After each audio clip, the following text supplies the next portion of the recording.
is, and some great suggestions. A quiver of Quentin's, a queue of Quentin's, a tweed of Quentin's, a pompous of Quentin's, and my favourite, a privilege of Quentin's. But that's not to diss either of my fabulous Quentin guests. First up, though. Come on, let's get to the real business. Now, Paul Ross was discussing this on his fabulous breakfast show this morning as well. But instructions has gone out from the Church of England to their 4,700 schools, basically saying, if little girls in nursery or in primary school want to dress up with a tool belt and a helmet, or dress up as a fire officer, that's fine. I don't know why anyone who didn't think it was fine in this day and age, but if little boys want to wear a tiara and a tutu, then they can do that as well. It shouldn't be questioned. It shouldn't be questioned. There isn't an issue there. It should be allowed without attracting any comment or observation. That's according to anti-bullying rules sent out by the church yesterday. They don't want to create difficulty for trans pupils. But when a child is at nursery school, in primary school, are they really a trans pupil? Children can want to identify and dress up as what we traditionally think of as girls or as boys, quite separate from their gender identity or from their sexuality.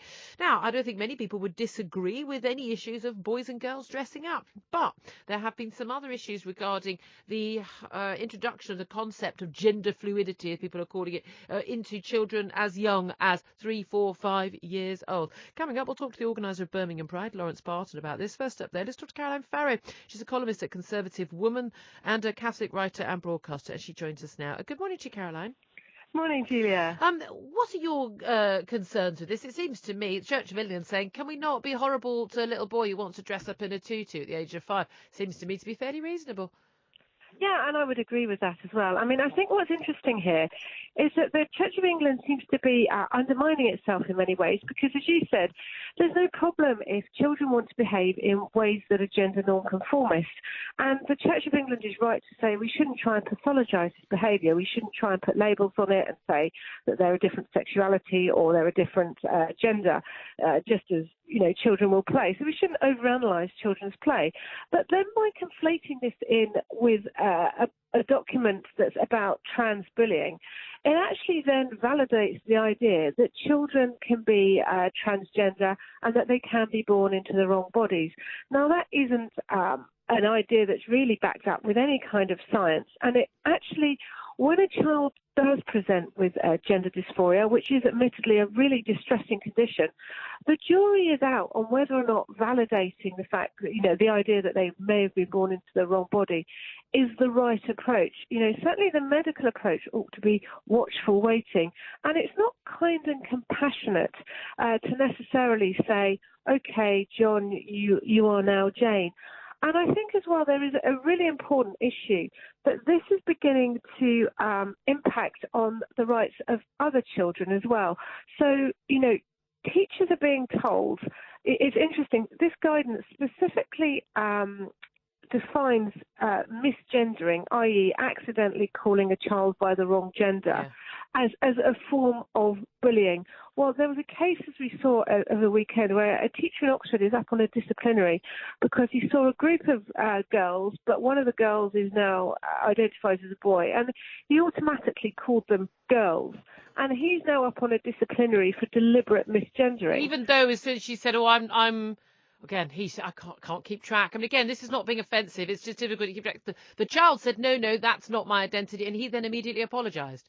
And it's still a disciplinary matter, which, I mean, that is the world gone mad. But this is it. A lot of this is all getting conflated. Now, the thing I find difficult with this debate, and we're discussing transgender issues on a remarkably regular basis on this show because they're constantly in the news. The issue I have is that I'm someone who, I consider myself very much to be socially liberal. I am horrified by the idea that anyone can't feel they can live their true self and be, you know, I was born knowing I was a girl, knowing I'm a woman, no questions of my identity, never questioned my sexuality, grew up in a family where I don't think it would have been an issue if I had. Certainly in raising my daughter, when I talk to her and her friends, I would certainly say, you know, when you have boyfriends or girlfriends in the future, I want that to be something that is simply not an issue. Could not care less as long as my child is happy. I really couldn't care less. But this is the thing. At the same time as wanting to make sure that anyone who is undergoing any of these issues, whether it's about their sexuality, whether it's about cross-dressing, whether it's about transgender issues, all the three, by the way, being completely separate things, and are often treated and conflated as one. While we are accepting about it, I am also share your concerns and a lot lot of people who are writing about these concerns who have now been accused of being transphobic, simply for saying that the medical and scientific advice, even coming out of places like the Tavistock Centre, which is Britain's leading transgender clinic, that actually, as you say, this idea of watchful waiting, numerous young children are brought to the clinic, parents thinking their children are gender dysphoric, and actually it is very, very rare in these cases for these children to then go through with any change or to have any problems in later life related to their notion of their gender. And this is something they actually do, it's very well documented, for want of a better phrase, grow out of. Well, that's right. I think it's something like over 90% of children who at some point exhibit confusion about their gender later revert to, the confusion resolves and they become accustomed or acclimatized or, happy with the gender into which they were born into.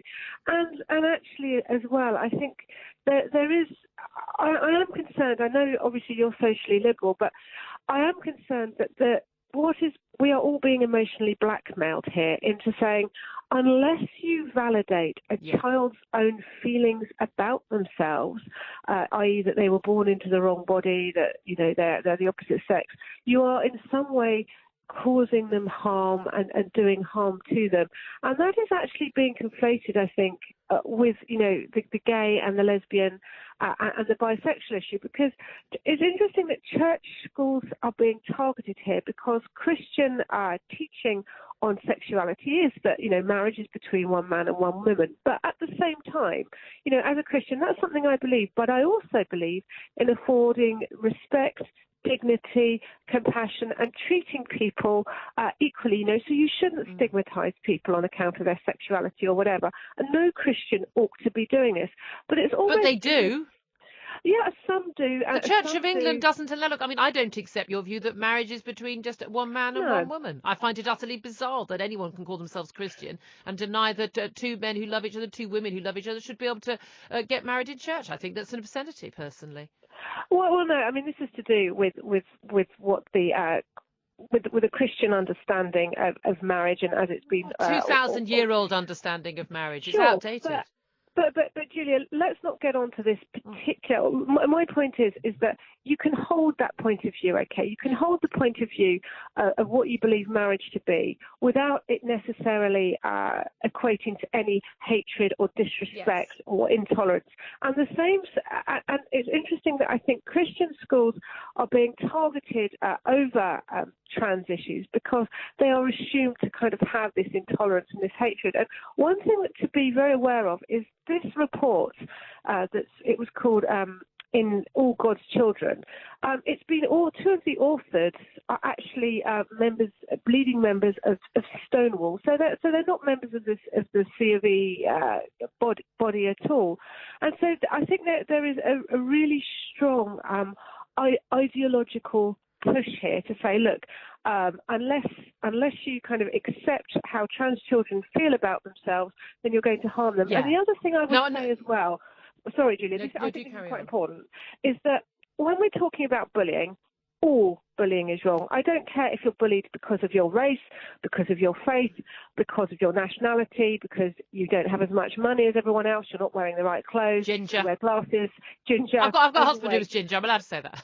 But the thing is, we don't have specific victim identities and victim policies for these children, and rightly so, because all bullying is wrong, all bullying is harmful, all bullying is damaging, and it should all be stamped out. I don't like the idea of there being a kind of hierarchy here.